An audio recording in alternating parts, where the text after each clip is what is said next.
Waiters of Reddit, what well this is going horribly dates have you witnessed? 1. I remember this one time a couple were on their first date, the restaurant was empty, and the guy was a regular, so I made sure that they had a great experience.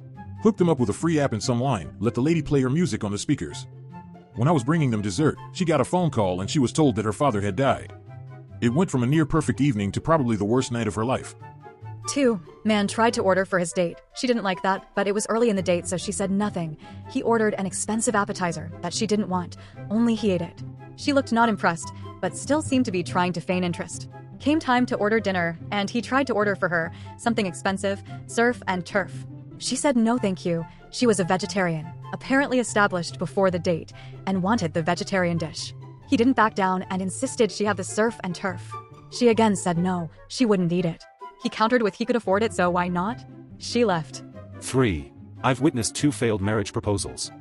One was uneventful, the proposal happened and she quietly said no. They both left looking dejected. As for the other one, he was an obnoxious jerk and she seemed over it. He proposed at dessert, she said no, he tried to argue and they ended up yelling at each other in the rain outside the restaurant. She was right to turn him down. 4. Former waiter here. The sheer number of dates I saw that were just one person going on and on and on about themselves and not asking the other person a single question was mind-blowing.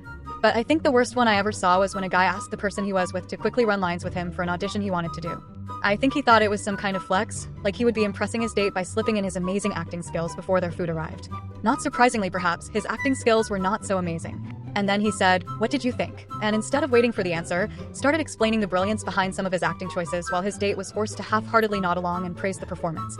It was so painfully awkward.